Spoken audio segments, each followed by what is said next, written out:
Desde o início do mês, com a palestra virtual do Haroldo, nós estamos focando muito esse momento no qual o nosso país, através de uma crise política e, consequentemente, financeira, que abala o nosso moral e coloca em prova a nossa fé. Acredito que se faz necessário nos embasarmos de conhecimento para fortificar os alicerces da nossa fé. E nada melhor nesse momento do que justamente a palestra baseada em Brasil, coração do mundo, pátria do Evangelho. Na primeira palestra do mês, o Haroldo nos trouxe esse tema através do evento inicial de janeiro dos 100 anos da Federação Espírita Paraibana, no qual as palestras de Haroldo, elas nos trazem um esclarecimento mais minucioso e um outro prisma da importância do Brasil em relação à espiritualidade de todo o planeta e, consequentemente, da nossa responsabilidade como brasileiros. Em um momento no qual muitos estão desmotivados com a nossa pátria, muitos até se envergonham da nossa pátria, que é um tipo de pensamento e resultante de uma vibração que não ajuda em nada nesse momento. O que eu peço a vocês é para dividirem comigo esse tempo na leitura de alguns trechos que eu acredito ser de grande importância, tendo como finalidade reforçar a nossa fé e esclarecer a importância que nós temos em todo esse processo no qual o planeta vive agora, no qual é superficial a grande importância que realmente nós temos.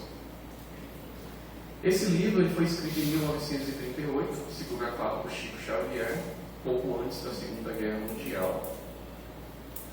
O que vamos buscar entender é a perspectiva através do mundo espiritual para com a nossa pátria brasileira. Que influência nós, brasileiros, possuímos com os nossos irmãos que compõem a humanidade. Esclarecer as origens remotas da formação da pátria do Evangelho, seguindo de crença e de fé raciocinada, que é um dos pilares do Espiritismo. Trazendo ao nosso conhecimento por que o Brasil está destinado a ser o maior celeiro de claridades espirituais de todo o orbe, que perdurará por toda a imortalidade, sendo a fonte de um pensamento novo, inundando todos os campos das atividades humanas como uma nova luz. Então vocês já percebem que nesse texto inicial já existe uma grande estrutura no qual, quando eu ainda não tinha lido esse livro e nem assistido as palestras direcionadas para esse assunto, eu também não entendia a dimensão e a beleza da pátria que nós vivemos. E nós podemos adentrar justamente através dos conceitos no qual o próprio Emmanuel, nas primeiras páginas, nos explica. Na história da humanidade, os impérios foram construídos através de violência e sangue. Logo nas primeiras páginas dessa obra, como eu acabei de dizer, Emmanuel reforça bastante para que entendamos a nossa participação. Nossa tarefa visa esclarecer o ambiente geral do país, argamançando as suas tradições de fraternidade com o cimento das verdades puras, porque se a Grécia e a Roma da Antiguidade tiveram a sua hora como elementos primordiais das origens de toda a civilização do Ocidente, se o Império Português e o Espanhol se alastraram quase por todo o planeta, se a França, se a Inglaterra têm tido a sua hora proeminente nos tempos que assinalam as etapas evolutivas do mundo, o Brasil terá também o seu grande momento, no relógio que marca os dias da evolução da humanidade.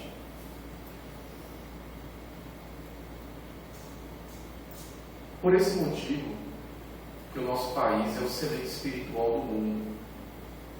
E como se originou essa missão de tão grande importância, é o que vamos procurar entender a partir de agora. O Brasil é percebido como um gigante apenas através de suas riquezas, geologia, fauna e flora.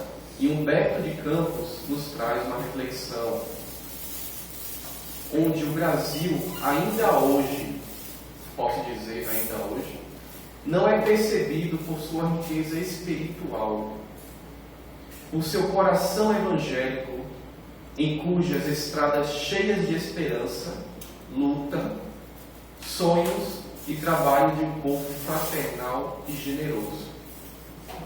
E Humberto de Campos continua sua explicação. Jesus transportou da Palestina para a região do Cruzeiro a árvore magnânima do seu Evangelho, a fim de que os seus rebentos delicados florescessem de novo, frutificando em obras de amor para todas as criaturas. Transplantar a árvore, ele se refere a retirar o Evangelho, a essência do Evangelho, do solo hebreu e transplantar para o solo de uma nacionalidade estrangeira no outro lado do mundo, para que ela fixe suas raízes e volte a florescer e dar frutos novamente. Esse foi o desafio de trazer o Evangelho para a nossa pátria, visto por alguns naquela época como uma ficção do cristianismo, tendo como finalidade o entendimento da sua essência, objetivando alcançar os corações.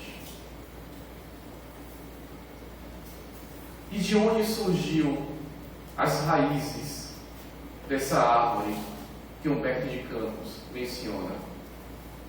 Através dos profetas, que foram as raízes dessas árvores, suas lutas, ensinamentos e coragem diante das injustiças, resultando, em grande parte das vezes, no sacrifício por suas próprias vidas.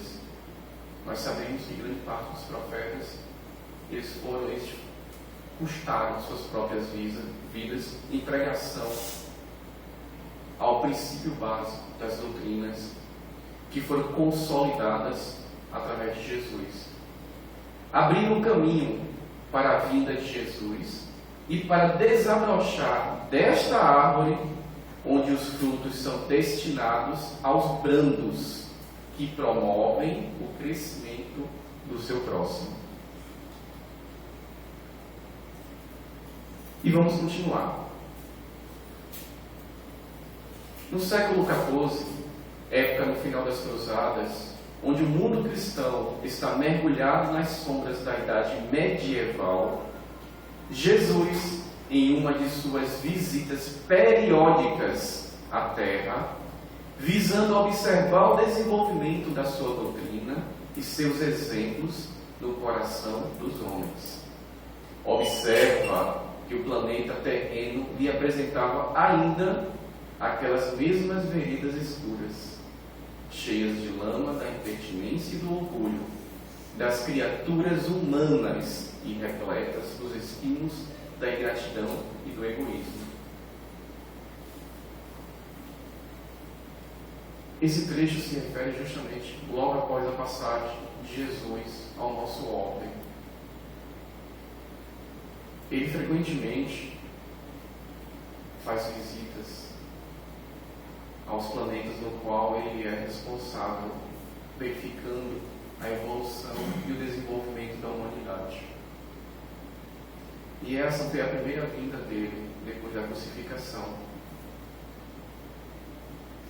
E o mestre, triste, anuncia, depois de perceber que praticamente nada mudou no coração do homem depois de todos os seus sacrifícios e suas mensagens. E anuncia: infelizmente, não vejo senão o caminho do sofrimento para modificar tão desoladora situação. vocês percebem que iríamos iniciar uma nova época de sofrimento global. Pois até hoje só funcionamos, só entendemos, só mudamos, só raciocinamos, infelizmente, através nem que seja de uma conta de sofrimento. Contudo, qual foi o sentimento das falanges que acompanhavam Jesus nessa vinda à terra? A amargura divina empolgara toda a formosa assembleia de querubins e arcanjos. Foi quando Eli, um dos seus mensageiros encarregados dos problemas sociológicos da terra, para renovar a impressão ambiente, dirigiu-se a Jesus com brandura humilde. Senhor, se esses povos infelizes que procuram na grandeza material uma felicidade impossível, marcham irremediavelmente para os grandes infortúnios coletivos, visitemos os continentes ignorados, onde espíritos jovens e simples aguardam a semente de uma vida nova. Nessas terras, para além dos grandes oceanos, podereis instalar o pensamento cristão dentro das doutrinas do amor e da liberdade. E a caravana divina se dirige ao local que ainda nem sequer era conhecido como Américas. Chegando ao continente, o Senhor abençoou aquelas matas virgens e misteriosas. As aves lhe homenageavam com seus cantares harmoniosos. O perfume do mar, o solo fértil, tudo formava um conjunto de largo potencial de energia e bondade. E o Senhor pergunta para Eliú: Eliú, onde fica, nessas terras novas, o recanto planetário do qual se enxerga do infinito o símbolo da redenção humana? E Eliú responde: esse lugar de doces encantos, mestre, de onde se vem no mundo a homenagem dos céus aos voluntários mártires da terra, fica mais ao sul.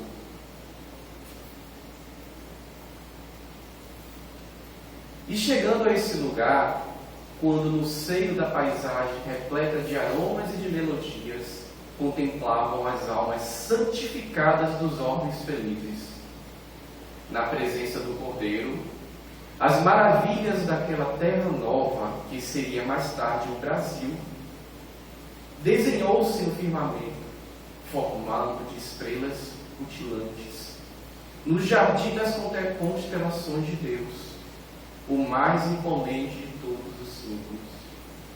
E Jesus, de mãos erguidas para o alto, como se invocasse a bênção do seu Pai, para todos os elementos daquele sol extraordinário e opulento, exclama então: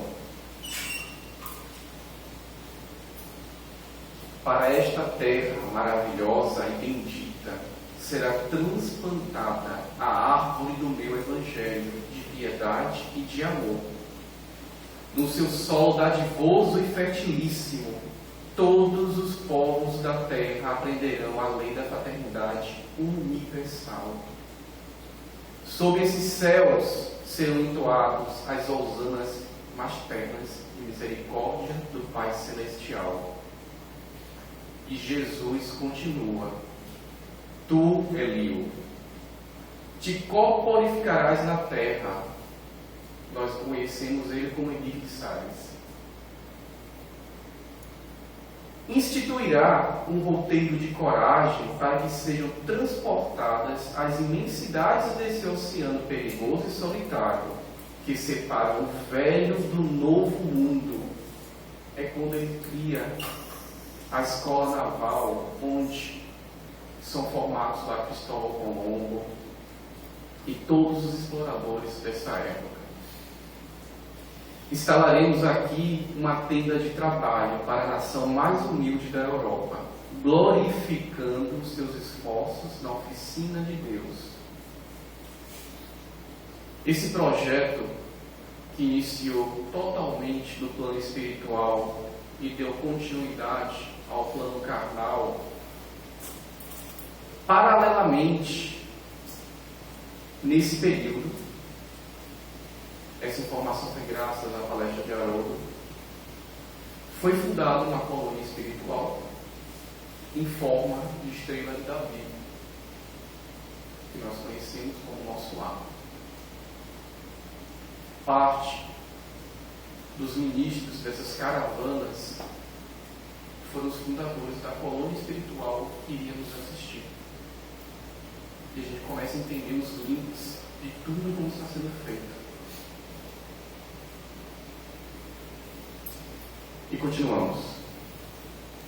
Todos os espíritos edificados nas lições sublimes do Senhor se reuniram logo após o descobrimento da nova terra.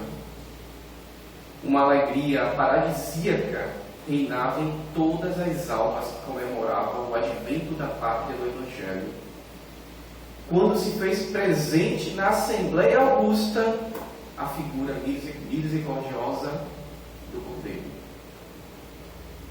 E Jesus se dirige a Ismael. Ismael, manda o meu coração que doravante sejas o zelador dos patrimônios imortais que constituem a terra do cruzeiro. Receba nos teus braços de trabalhador devotado a minha seara, como a recebi no coração, obedecendo às sagradas inspirações do nosso Pai. Reúne as incansáveis falanges do infinito que cooperam nas ideias sacrossantas da minha doutrina. Inicia, desde já, a construção da pátria do meu ensinamento. Para aí, transplantei a árvore da minha misericórdia, espero que a cultives com a tua abnegação e com o teu sublimado heroísmo. Ela será a doce paisagem dilatada do Tiberíades, que os homens aniquilaram na sua voracidade de carnificina. Guarda este símbolo da paz e escreve na sua imaculada natureza o lema da tua coragem e do teu propósito de bem servir a causa de Deus. E, sobretudo, lembra-te sempre que estarei contigo no cumprimento dos seus deveres, com os quais abrirás para a humanidade dos séculos futuros um caminho novo, mediante a sagrada revivência do cristianismo. Em todo o texto do livro, Jesus sempre reforça como o coração dele está ligado à nossa pátria. O quanto a intervenção dele impossibilitou que as outras nações sufocassem e penalizassem a nossa pátria. Nós temos diversas dificuldades no nosso país, mas os atos mais hostis, os atos de maior violência que nós acompanhamos na história da humanidade, vocês percebem que não acontece com a mesma intensidade aqui no nosso país, justamente pela intervenção do nosso governador do orbe terrestre. E nesse momento, depois desse texto, vem uma das passagens mais belas do livro, onde Jesus entrega para Ismael uma bandeira branca e, ao recebê-la com tinta celeste, escreve um lema imortal que todos nós conhecemos: Deus, Cristo e caridade. Daí surgiu o lema que tanto ouvimos falar. Daí nós entendemos a grande importância da criação da nossa pátria. Toda a estrutura, todo o devotamento, movimentações de falanges trabalhando para a criação da semente divina, do celeiro da humanidade, onde nós fazemos parte. Nós frequentemente acusamos os nossos governos a responsabilidade de tudo que acontece ao nosso redor. E a nossa obrigação? E a nossa parte, junto a toda essa estrutura, principalmente espiritual, que foi arquitetada, a nossa responsabilidade, ela vai além da nossa pátria. Nós temos uma responsabilidade por todo o orbe terrestre. As reencarnações que vieram após a criação do Brasil, de diversos lugares do planeta, foram estratégicas para que possamos, como um povo amistoso que nós somos, muitas vezes nós achamos até que demais, mas tem um porquê, tem um caráter espiritual por trás disso. A mudança que o planeta está passando, que nós estudamos há muitos anos, ela tem uma ligação com toda a questão da nossa pátria. Nós somos responsáveis pelas mudanças que nós tantos cobramos e queremos. A mudança não vai partir dos nossos governantes para o povo, e sim do povo para os governantes. É uma mudança gradativa. Em vez de nós cairmos nesse sentimento, principalmente nesses últimos dias, mergulhado em medo, em receio, em crítica, em ódio, em raiva, temos a obrigação de reverter essas egrégoras que já cercam a nossa pátria. Nossa obrigação é muito maior do que essa. Nós temos a obrigação, e muito mais agora, perante o conhecimento de como é criada a nossa pátria, de como agir. Nós temos a nossa participação em nossas orações à noite, auxiliando com as nossas energias, com o nosso amor. O próprio Ismael, as falanges que o acompanham, o nosso amado Mestre Jesus, revertendo em conversas paralelas que nós temos no dia a dia, dentro de casa, na rua, no trabalho, onde todos só falam do pessimismo. É uma oportunidade que nós temos de quebrar essas energias e dizer: e nós, o que nós estamos fazendo? O irmão que tanto critica o governo, o que é que ele faz dentro de casa, no seu dia a dia, no lar, em uma simples fila de banco, em uma simples fila de elevador, em uma faixa exclusiva de veículos, onde vemos frequentemente os motoristas invadindo? Muitas vezes eu percebo com crianças no banco de trás. Que exemplos os pais estão dando a essas crianças? Como podemos cobrar dos governantes o que não fazemos nem dentro de casa?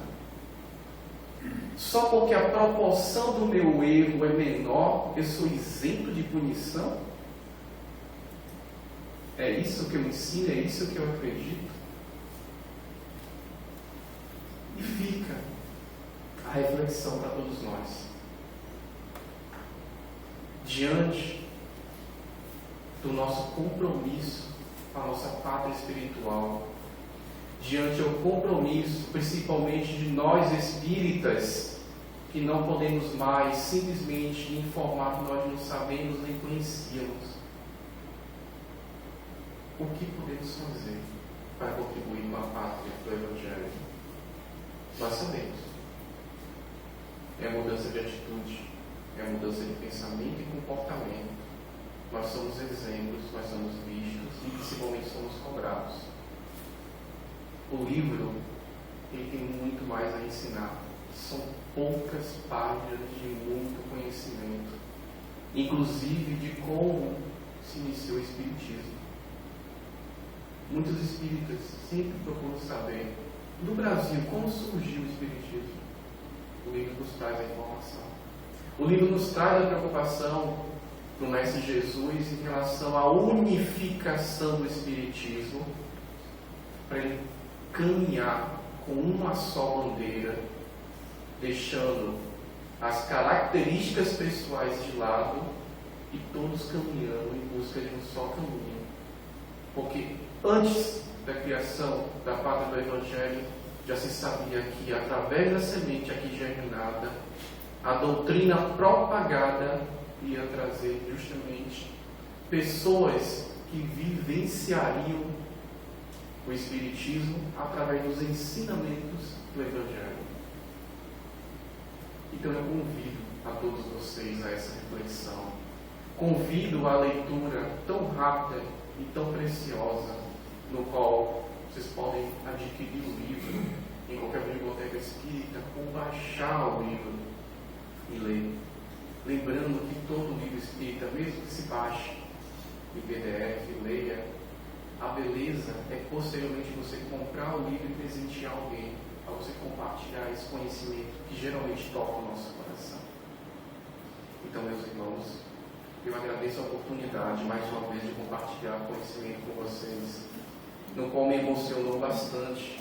A primeira vez que eu li o livro e ouvi a palestra em áudio sobre isso, eu fiquei em lágrimas. A história, para mim, é muito bela. Ela tem uma carga energética belíssima, salutar e revigorante. Através desse conhecimento, eu comecei a mudar minha postura no dia a dia, principalmente das pessoas ao meu redor, dando a minha opinião e sendo o meu próprio exemplo. Então vamos encerrar a palestra de hoje com a nossa oração.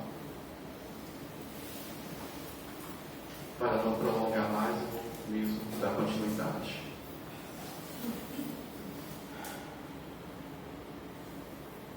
Amado Mestre Jesus, agradecemos, Senhor, mais uma oportunidade de estudos, de esclarecimento, de compartilhamento. Agradecemos a oportunidade de entender a essência da nossa pátria amada. Agradecemos todos os benfeitores da espiritualidade que nos auxiliam e buscamos entender a nossa participação dentro de um compromisso tão sublime. Que possamos, Senhor, germinar a cada dia essa semente que todos nós possuímos. Que possamos, através da prática contínua, auxiliar não só a nossa pátria, mas todo o nosso planeta, entendendo a comunhão de uma família universal, onde todos auxiliam a todos, onde todos enxergam na face dos nossos irmãos a tua luz e o teu amor. Só temos a agradecer, Senhor, o amparo e esse esclarecimento. E que a paz que viaja por todo o universo nos abençoe hoje, amanhã e sempre. Que assim seja. Graças a Deus.